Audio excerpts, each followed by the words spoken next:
जीवात्मा का जो उपक्रम है श्रुति में, अनेन जीवेन आत्मनानुप्रविश्य नाम रूपे व्याकरवाणी, वो तो परमात्मा का ही उपक्रम है। क्योंकि ततो भेदात तथा अभेदात, वहाँ तो अभेद जो के त्यों मान्य है। कोई विकार होकर अभेद करने की आवश्यकता नहीं, बल्कि जो के त्यों विकार है ही नहीं। घट के योग से जो आकाश की घटाकाश के रूप में स्फूर्ति होती है, वहाँ कोई विकार थोड़े हो गया।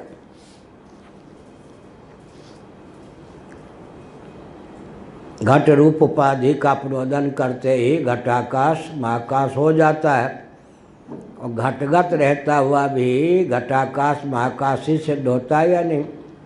तो देहेंद्रीय प्राणांतःकरण गत रहने पर भी वास्तव में इनसे निर्गत है या नहीं, असंग ही है। साधना की क्या जरूरत है? हाँ, साधना करने की क्या जरूरत है? नहीं, साधना कौन सी साधना? ब्रह्मात्मा एकत्व प्राप्त। हाँ, ठीक है। रस्सी यही अज्ञान के कारण सर्प बने, तो वह साधना कुछ अपेक्षित है। सर्प तो साधन नहीं करेगा, दृष्टा जो है जिसको भ्रम हुआ है वो तो साधन करेगा। दृष्टांत में वो सर्प साधन करेगा या आप करेंगे? करेंगे। ज्ञान कर्तव्य है या नहीं? रज्जु तत्व का ज्ञान होगा तब तो रज्जु के अज्ञान का विध्वंस होगा, फिर सर्प के ज्ञानाध्यास अर्थाध्यास का होगा। यहाँ दार्ष्टान्तिक में देहेंद्रीय प्राणांतःकरण से विविक्त, जैसे घट घटोदक दोनों से विविक्त कौन है? घटाकाश है या नहीं? तो देहेंद्रीय प्राणांतःकरण स्थूल और सूक्ष्म दोनों से विविक्त प्रत्यगात्मा ब्रह्म स्वरूप में हूँ। अज्ञानकृत भेद वास्तव में नहीं होता। इस ज्ञान को प्राप्त करने की जरूरत है या नहीं? अज्ञान का उच्छेद किससे होगा? ज्ञान से होगा या अप्रतीति से? अप्रतीति से होगा या ज्ञान से होगा? पहले बहुत कह चुके हैं। रस्सी को कोई नहीं, सर्प को कोई, रस्सी को कोई जला भी दे, वहाँ का तो रस्सी का नाश हुआ या बाध हुआ? बाध नहीं हुआ ना। अच्छा, रस्सी में सर्प दिखा और घन अंधकार छा गया तो मंद अंधकार में निपतित रज्जुखंड में सर्प बुद्धि होती है। घन अंधकार आने पर वह सर्प बुद्धि और सर्प का विलय हो जाता है। लेकिन सर्प का मिथ्यात्व तो निश्चय नहीं हुआ। ना प्रतीतिस्तयोर बाधा है किंतु मिथ्यात्व निश्चय है पंचदशी। तो साधन चतुष्टय संपन्नता के बिना अरबों कल्पों का जो गलत अध्यास और अभ्यास है उसके वारण की क्षमता नहीं होती। साधन चतुष्टय संपन्नता के लिए कर्म की घाटी पार करनी पड़ेगी, उपासना की घाटी पार करनी पड़ेगी, फिर तत्व का श्रवण मनन निधिध्यासन करना पड़ेगा, फिर अनात्म वस्तुओं से विविक्त गुणमय भावों से अतीत आत्मानुरूप आत्म तत्व का बोध भी करना होगा। कुछ नहीं करने पर इतने पापड़ बेलने पड़ेंगे। क्या कुछ नहीं करने पर भी इतने पापड़ तो बेल नहीं पड़ेंगे। पूरी कर्मकांड की घाटी, पूरी उपासना कांड की घाटी पार करने पर साधन चतुष्टय संपन्नता की स्थिति होगी। फिर तद्विधि प्रणिपातेन परिप्रश्न सेवया, क्या ज्ञानी तत्वदर्शी महापाल पुरुष श्रोत्री ब्रह्मनिष्ठ के पास जाना होगा, फिर हाथ पाँव भी दबाना होगा, फिर श्रवण मनन निधिध्यासन, बीच बीच में डांट भी खानी होगी, कभी भोजन भी बनाना होगा, एकाएक संन्यास नहीं मिलेगा। इतना कुछ होने पर इतना पापड़ बेलना पड़ेगा। एक दंडी स्वामी बहुत उस समय 70 वर्ष के रहे होंगे, 65-70, हमसे पढ़ने आते थे तो हंसाते हुए कहते थे, योग वासिष्ठ का अभिनय करते हुए वशिष्ठ जी मान के अपने को, हे राम जी, जगत जब त्रिकाल में नहीं हुआ तब तो इतना उपद्रव करता है, अगर सचमुच में हुआ होता तो क्या होता। दंडी स्वामी क्या कहते थे, हे राम जी, जगत त्रिकाल में नहीं हुआ तब तो इतना मारन मोहन उच्चाटन, यह शत्रु, यह मित्र, अपना, ये पराया, ये सौत है तो ये है, कहीं सचमुच में हुआ होता तो क्या होता? जब कुछ साधन नहीं करना है तब इतना करना क्या? बहुनाम जन्मना मनते। इसलिए कुछ नहीं करना है तब इतना कर।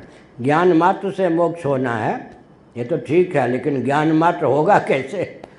अनात्म वस्तुओं से विविक्त गुणमय भावों से अतीत आत्मानुरूप आत्म की मान्यता।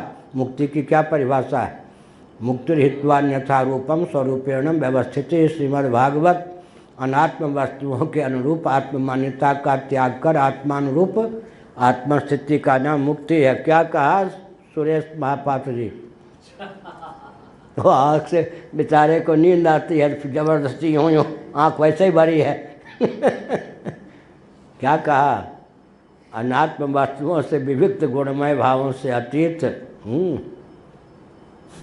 आत्मानुरूप आत्ममान्यता का नाम है मोक्ष। तो देह नहीं हूँ, प्राण नहीं हूँ, अंतःकरण नहीं हूँ, सब तो पापड़ बेलने पड़ेंगे। क्या कोर कसर है? कुछ नहीं, केवल ज्ञान से मोक्ष हो जाता है। कह दीजिए ज्ञान होगा कैसे? इतने पापड़ इतनी घाटियाँ, तो माने ब्रह्मलोक तक की घाटी पार करेंगे या नहीं?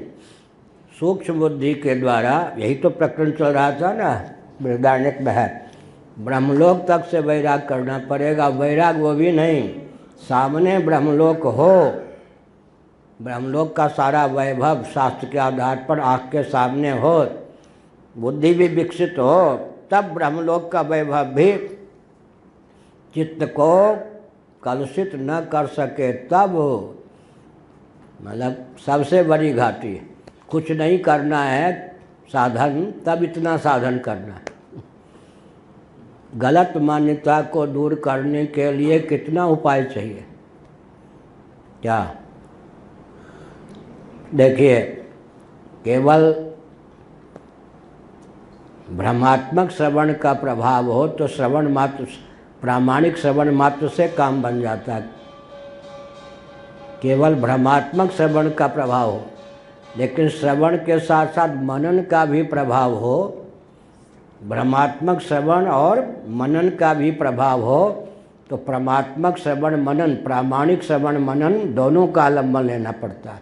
यहाँ कोटि कोटि कल्पों से गलत अप्रामाणिक श्रवण, अप्रामाणिक मनन और अप्रामाणिक निधिध्यासन, उन सब पर पानी फेरने के लिए कम से कम 10, 20, 25 वर्ष तो हथेली पर लेकर आना चाहिए या नहीं? क्या? अब रुई इतनी बड़ी है, आग भी लगा दी, फिर भी कुछ क्षण रुई को जलने में लगेगा या नहीं? और फिर गीली लकड़ी में आग लगा दी तो इसीलिए कुछ नहीं करने पर इतना करना है, बस इतना करना है। गलत श्रवण, गलत मनन, गलत निधिध्यासन, अप्रामाणिक श्रवण, अप्रामाणिक मनन, अप्रामाणिक निधिध्यासन पर पानी फेरना है। प्रामाणिक श्रवण, प्रामाणिक मनन, प्रामाणिक निधिध्यासन के द्वारा, अब इसी में तो सारा आ गया। प्रामाणिक श्रवण, प्रामाणिक मनन, प्रामाणिक निधिध्यासन प्राप्त हो, इसके लिए गुरु चाहिए। उस श्रवण मनन निधिध्यासन की क्षमता के लिए साधन चतुष्टय संपन्नता चाहिए। साधन चतुष्टय संपन्नता के लिए या तो पूर्व जन्म में कर चुके हो या इस जन्म में जो कसर रह गया हो, वर्णाश्रम धर्म का निष्काम भाव से पालन करना चाहिए। क्या?